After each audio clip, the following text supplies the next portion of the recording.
संकल्प से साधना। विषय स्वाध्याय और सत्संग का चल रहा है। इसके अनेक स्तर हैं। स्वाध्याय और सत्संग के अंतर्मुखी होने के लिए संकल्पित मन को नित्य प्रति संस्कारित करने के लिए, नित्य प्रति दिव्य प्रकाश में स्नान कराने के लिए, अपने बिखरे वजूद को, अस्तित्व को पुनः फिर से बटोरने के लिए, दिन भर में हुए आक्रमणों के उपरांत अपने आप को सहेजने के लिए स्वाध्याय और सत्संग परम आवश्यक। कल बताया कि 2 संध्याएं प्रकृति ने रची, सूर्य के आगमन के समय, सूर्य के गमन के समय। सूर्योदय, सूर्यास्त। धर्म क्या है? सत्य ही धर्म है। केशव यही कहा, सत्य ही धर्म है। सत्य क्या है? देश, काल, परिस्थिति, परिवेश और जीव की स्थिति के अनुरूप जो श्रेष्ठतम उपयुक्त हो वही सत्य है, जिससे उसका आत्मानो मोक्षार्थ जगत हिताय च सिद्ध हो, वही सत्य है, वही धर्म है। तो संध्या का समय कौन सा होगा? संध्या तो तभी है जब सूर्य अस्त हो रहा है। होने को से लेकर होने के कुछ समय उपरांत तक। पर परिवेश बदल चुका है, परिस्थितियां भिन्न हैं। मनुष्य आज आधुनिक काल में उस समय अपने व्यवसाय पे होता है, अपने कार्यों में व्यस्त है। हर व्यक्ति उस समय उपलब्ध नहीं है। कुछ हैं, कुछ नहीं है। कुछ हैं, कुछ नहीं है। तो हर एक व्यक्ति अब क्या संध्या नहीं कर पाएगा? नहीं, ऐसा नहीं, ऐसा बिल्कुल नहीं है। हर जीव की स्थिति के अनुकूल परिवर्तन का समावेश आवश्यक है। यही गायत्री का सार है, यही विवेक, यही प्रज्ञा है। हठ नहीं। Don't become obstinate. परिस्थिति कहती है जो व्यक्ति घर पहुंचा है 7:30 बजे, मुंह हाथ धो करके 8 बज जाएंगे उसे, तो संध्या तो गई। तो क्या वो संध्या के अधिकार से? नहीं, वो संध्या के अधिकार से वंचित नहीं है। वो 8 बजे, 8:30 बजे, जिस समय भी वो आया है, हाथ मुंह धोकर भोजन से पूर्व कुछ समय उसको निकाल सकता है तो निकाले। उसके स्वाध्याय, उसके सत्संग की वही उपयुक्त घड़ी है। कोई द्वंद्व नहीं है इसमें। हां, सूर्य का गमन एक घड़ी पर हो गया, मान लिया, पर प्रचंड भाव के द्वारा उस बीते हुए पल का भी आभास हमें लेकर अपना कार्य सिद्ध करना है, क्योंकि परिस्थितियां बदली हैं, परिवेश बदल गए हैं। उपनिषद को अरण्य कहा जाता है, माने फॉरेस्ट। जिन्होंने पढ़ा है मांडुक्य कठोर, उन्हें मालूम है। उपनिषदों में वेदों के बाकी दो भाग का कुछ भी ऐसा नहीं जो कर्मकांड अथवा किसी साधन सामग्री से जुड़ा हो। पूरे उपनिषद के अंतर्गत मनुष्य का आत्म कल्याण, आत्म उद्धार, आत्म साक्षात्कार बिना तिनके की सहायता के भी संभव है। अर्थात स्थिति परिस्थिति अनुरूप निर्धारण। तो आप सायंकाल बहुत आनंद से स्वाध्याय करिए, सत्संग करिए। मैंने कहा स्वाध्याय सत्संग के अनेकों चरण हैं, और जो चरण सबसे सरल, सबसे सुंदर, वो क्या है? नाम तो है स्वाध्याय, स्वयं का अध्ययन करना।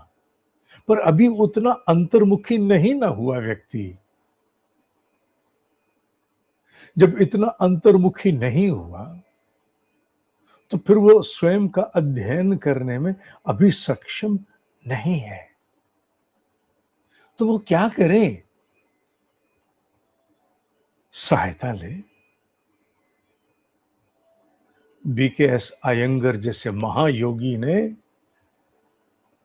जो लोग कठिन से कठिन आसन नहीं लगा सकते आयु की दृष्टि से, शरीर के अनघड़ होने की स्थिति से, उनके लिए उन्होंने उपकरण बनाए, लकड़ी के, इसके उसके, कि आसन सहजता से लग जाए। उसी प्रकार हमें भी सहायता लेनी है। स्वाध्याय वस्तुतः है अंतर्मुखी होने के लिए, स्वाध्याय वस्तुतः है अपने आप का अध्ययन करने के लिए। स्वाध्याय है आत्म अवलोकन करने के लिए, आत्म दर्शन करने के लिए, आत्म परिष्कार करने के लिए, आत्म निर्माण करने के लिए, आत्म विकास करने के लिए। सब अलग हैं ये, एक में आत्म ही कॉमन है, बाकी सब अलग अलग अलग अलग है स्वाध्याय तो इसके लिए। पर अभ्यास ना होने के कारण, अंतर्मुखी ना हो पाने के कारण मनुष्य को सहायता लेनी पड़ती है बाहरी उपकरण की, जो पुस्तक है। ऐसी पुस्तक जो अंतर्मुखी होने में मेरे ध्यान को बटोर ले, मेरी अस्थिर भटकी हुई दिन भर की बुद्धि जो हजारों अंशों में खिन्न है, बटी हुई है, बैठना भी नहीं चाहती है, भूख भी लग रही है,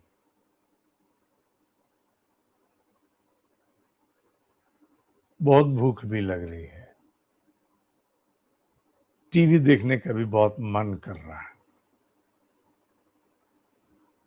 ऐसे में अपने आप को बटोर के बिठा पाना आसान है क्या? नहीं। तो क्या भोजन कर लें? कर लो। पर संध्या तो मैंने कहा ना, सबसे ऊपर क्या है? विवेक।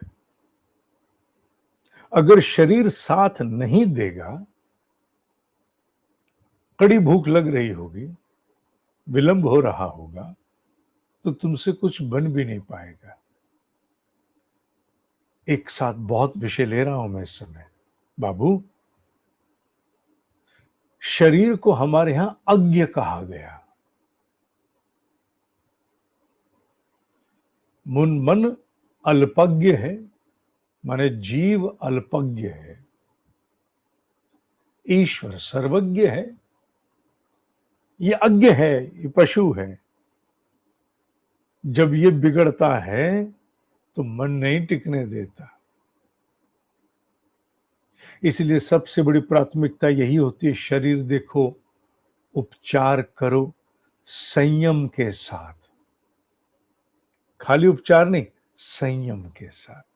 संयम और उपचार दोनों का संयोग होगा तो जल्दी से ये अपने लाइन पर आ जाएगा, जिससे हम साधना में रत हो सकेंगे।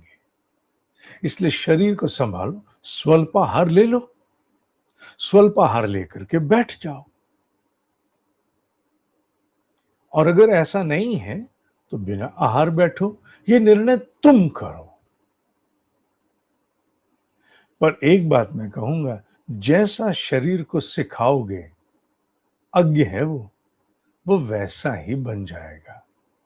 उसकी घड़ी, उसकी मांग, उसकी आवश्यकता वैसी ही हो जाएगी। जो कहते हैं शरीर थकता है, उन्हें नहीं मालूम कि जब मन चलाने पर आए तो शरीर कभी नहीं थकता, कभी नहीं। इसलिए विवेक से निर्णय लो। अगर शरीर को साथ लेना है, धीरे धीरे ढालो, ढालो, ढालो। ढालना आवश्यक है इसको। एकदम से लड़ो मत, डोंट कन्फ्रंट इट, ढालो, ढल जाएगा।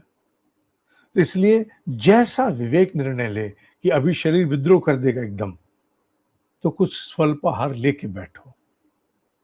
मैं विस्तार ले रहा हूं ताकि कोई प्रश्न मन में सुनने के उपरांत न उठे। सुन तो लोगे स्वाध्याय करना है, कैसे करना है, पर जब करने का समय आएगा तब ये चीख निकली, वो शंका हुई, साथ साथ निदान चल रहा है। विवेक से निर्णय लो, जो उचित है वो करो। और स्वल्पाहार लेना है लो, नहीं लेना ना लो। और धीरे धीरे ढाल ले सकते हो शरीर को, तो 30-40 दिनों में ढाल भी सकते हो, धीरे धीरे, एकदम नहीं।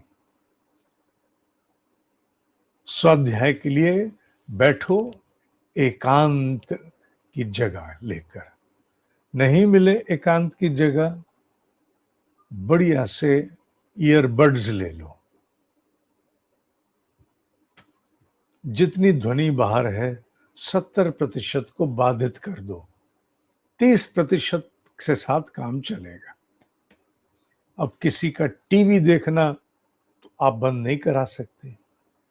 लोगों के घर छोटे भी हैं, तो एक कमरे से दूसरे कमरे में आवाज आएगी, तो आप किसी का सीरियल बंद कराओगे तो आप कुरुक्षेत्र में ही पहुंच जाओगे। इसलिए आवश्यक है जितना संभव उतना करो, लड़ो नहीं। कोना ढूंढो, कानों में डालो बड्स, स्ट्रॉन्ग बड्स, ऐसी नहीं जो अंदर ही रह जाए कान में, बाद में निकालना पड़े। मतलब जिससे कान रूंधे जाए, आवाज कम हो जाए, 70% साउंड ऑब्स्ट्रक्ट हो जाए, उतना डाल के बैठ जाओ। अगरबत्ती लगाओ ना लगाओ तुम्हारी मर्जी, वो सब। बस कोना अकेला होना बड़ा आवश्यक है, कोई डिस्टर्ब नहीं करे। पूजा स्थली ऐसी है तो वहां बैठो, जहां कहीं संभव हो वहां बैठो। और बैठ करके, मैंने कहा ना, विषय एक ही है, अंतर्मुखी होना है। शुरुआत किससे? पुस्तक से। एक पुस्तक आवश्यक है, वीडियो नहीं। वीडियो अलग विषय है, हालांकि वो भी स्वाध्याय की श्रेणी में आता है, पर यहां मैं पुस्तक पर लाऊंगा तुम्हें। पुस्तक पर मनुष्य आने के उपरांत मन की स्थिरता अनेक अंशों में एकत्रित होती है और पुस्तक के साथ एक कॉपी भी होना आवश्यक है। एक पुस्तक, एक कॉपी। कॉपियां तो कई बदली जाएंगी। पुस्तक में क्या करना है, कौन सी पुस्तक हो, इस पर भी बात करेंगे। पर शुरुआत कैसे हो? कॉपी से। किससे हो? कॉपी से। क्या करना है कॉपी में? सबसे पहले 5 बार गायत्री महामंत्र लिखो। क्या लिखो? हिंदी में? हिंदी में। मेरी हिंदी इतनी अच्छी नहीं है। इंग्लिश? हाँ, उसमें लिखो। बांग्ला में, मराठी में, तेलुगु में, तमिल में, कन्नड़, मलयाली, अरे कौन सी भाषा में आता है? उड़िया, जिसमें आता है उसमें लिखो। पंजाबी, गुजराती, जिसमें आता है लिखो। लिखो। क्या लिखूं? 5 बार। 11 बार लिख सकता हूं? हाँ, 11 बार भी लिख सकते हो, मन है। अन्यथा 5 से काम चलेगा। ये लिखना आवश्यक है। हाँ। क्यों? इसलिए क्योंकि गायत्री महामंत्र के लेखन से अनेक अंशों में बिखरा हुआ तुम्हारा ध्यान, जो पता नहीं कहां कहां है, एकत्रित होकर के एक पुनीत कर्म में निरुद्ध होने की चेष्टा करेगा। एकाग्र शब्द ठीक है यहां, निरुद्ध भी नहीं। एकाग्र होने की चेष्टा करेगा। तो 5 बार गायत्री महामंत्र कॉपी में लिखो। लिखने के उपरांत फिर पुस्तक की बारी आती है। पुस्तक निश्चित रूप से आध्यात्मिक ही होनी चाहिए। अगर आध्यात्मिक नहीं है तो फिर उस पुस्तक का कोई प्रसंग नहीं बैठेगा। पुस्तक कौन सी होनी चाहिए, कैसी होनी चाहिए, इसका चयन भी करने में तुम्हारी सहायता मैं कर सकता हूं। निश्चित रूप से कर सकता हूं कुछ सहायता। जैसे किसी ब्रह्म ऋषि की सांध्य वार्ताएं हों। बहुत सारे ब्रह्म ऋषियों ने वार्ताएं की हैं। उन वार्ताओं को बाद में लोगों ने किताबें छापी हैं। ढूंढो। बहुत से ऋषियों ने पत्राचार किए हैं, पत्र लेखन, साधकों के शंका समाधान। ढूंढो, उनके पत्र पढ़ो, उनकी सांध्य वार्ताएं पढ़ो। गीता पढ़ सकते? बिल्कुल पढ़ सकते। रामकृष्ण वचनामृत, योगी की आत्मकथा, ऐसी पता नहीं कितनी पुस्तकें और हैं। और भी नाम सुझाएंगे। संत तुकाराम की जीवनी, आहा, ऐसे महान ब्रह्म ऋषियों की जीवनी, जीवन, माथा खुल जाता है। अपना आप रहता ही नहीं है जब आप उनके जीवन में चले जाते हो। ऐसी पुस्तकों का चयन करो। अपनी स्वयं की एक लाइब्रेरी रचना आवश्यक है। अपना संकलन। How many shoes, how many shirts, how many goggles, how many trousers, perfumes, how many special books in your library? मैंने अक्सर पूछा है, शहर की आबादी कितनी है तुम्हारे यहां? 4 से 5 लाख है जी। अच्छा, इस 5 लाख की आबादी में बुक शॉप्स कितनी हैं? बहुत। नहीं नहीं, स्कूल के बच्चों की नहीं, वैसे बुक शॉप्स जहां हर विषय की पुस्तकें पढ़ने को मिल जाए। बुक शॉप, बुक शॉप उसकी थी, वो तो बंद हो गई ना। हाँ, बंद हो गई उसकी। अरे हाँ, वो अब आधी गिफ्ट शॉप है, आधी बुक शॉप है। कितनी है? शायद दो, दो ही है मेरे ख्याल में। 5 लाख पर दो। हाँ। अच्छा, बर्गर कितनी जगह मिलता होगा तुम्हारे शहर में? गिनती नहीं हो सकती। गिनती नहीं हो सकती। एक छोटी लाइब्रेरी अपनी बनानी होगी, चुन चुन के पुस्तकें लाके बनानी होगी। उनमें ही है कहीं अटका हुआ जीवन का बाकी का राजमार्ग। क्या, कैसे? अभी इस पे बात आगे बढ़ेगी। संकल्प से साधना,